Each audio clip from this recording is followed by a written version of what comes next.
Hello and welcome to this edition of EB-5 Investment Report. I'm your host, Amy Rios, and today we are joined by our field correspondent, Joseph Whalen, to discuss the new Operational Guidance Memorandum issued in December 2012 by USCIS for EB-5 cases involving tenant occupancy. The term tenant occupancy methodology has caused a lot of confusion with EB-5 stakeholders, so the goal of this memo was to clarify how and what jobs are created and counted from the economic activity of the EB-5 commercial enterprise. Welcome to the show, Joseph. Can you explain and define what exactly tenant occupancy is? Well, I'll do my best, Amy, but I'm not sure that anybody can actually answer that question. Certainly USCIS hasn't. They've tried. Tenant occupancy refers to utilizing the employees of a third party. That third party being the tenant at the facility that's been renovated or expanded or built specifically for new businesses to come into or existing businesses to either expand or survive through the use of EB-5 funds. So what we're talking about when we're talking about tenant occupancy is building a sufficient nexus between the EB-5 money and the jobs being claimed. We need to demonstrate, we being the EB-5 investor needs to demonstrate that their money is being utilized in such a way that if it were not for,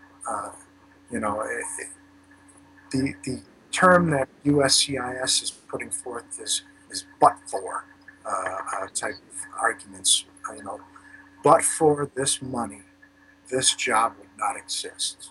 Prior to this, they wanted to see the money being handed from the EB-5 investor or investor group actually to the business that's creating the jobs via perhaps just a loan, merely making a loan, which is a good thing, especially because EB-5 money is cheap financing.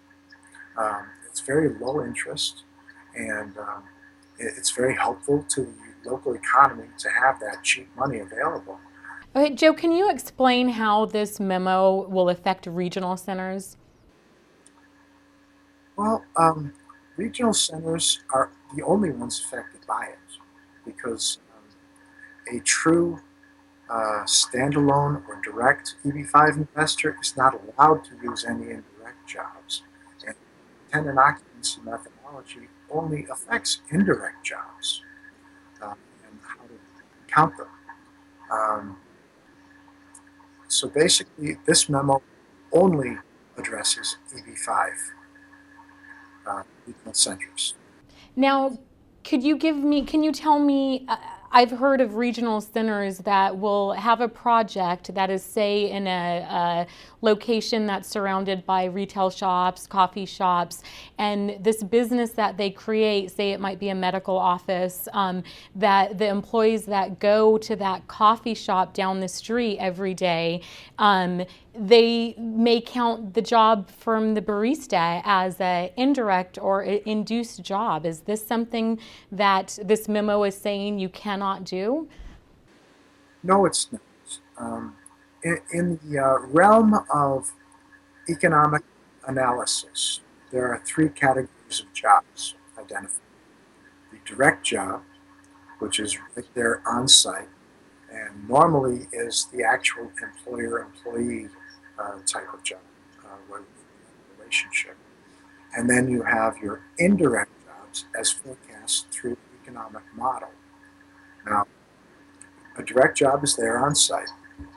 An indirect job is at a business that supplies the main business. And then each of those two categories have increased numbers of employees who go out and spend their money. When they spend their money, they're spending it at yet another business, and the employees that hired on site at that other, well, the coffee shop, said, those are induced jobs. Now that's for economic analysis purposes.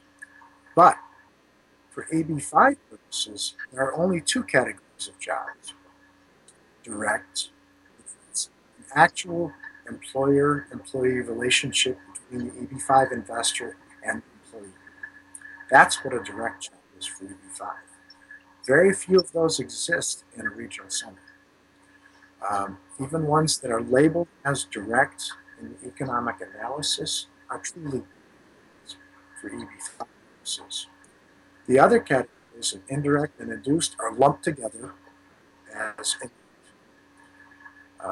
So really all three categories can be lumped together as indirect for most EB-5 regional center projects.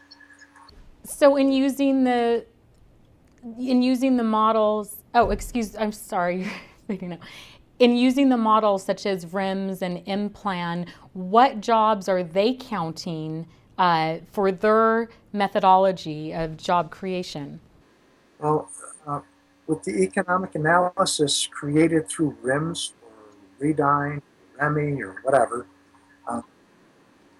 all three of those economic analysis categories, direct, indirect, and induced, all being used. And those are economic terms. And we have two different worlds that we're dealing with here.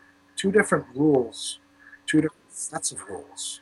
We have the legalese definition of direct and indirect for EB-5 purposes on one hand, and then for economic analysis purposes, we have those three categories, which are defined in economics and economic theory. And they don't mean the same thing. In your opinion, is this memo going to clarify, expedite the petitioning process for USCIS? How will this impact USCIS? I think that USCIS has made a clarification, and as long as they make sure that their individual adjudicators are clear on this facilitation-based model, they'll be able to move more quickly. I think that there was some conflict between the adjudicators, the business analysts, and the economists at USCIS. They were confusing the legalese terminology from the economic analysis terminology. And I think that this memo, this recent memo, goes a long way to clarify that situation. Thank you so much for your time, Joe. We look forward to your next report. The new Operational Guidance Memorandum was issued in response to a memo sent in February 2012 to regional center applicants for RFEs, or requests for evidence that the projected jobs created a sufficient nexus. This new memo is intended to guide USCIS personnel on their official duties and will be applied to pending cases and cases filed on or after the date of the memo that rely on the tenant-occupancy methodology. I'm your host, Amy Rios, and I want to thank you for watching this edition of EB-5 Investment Report.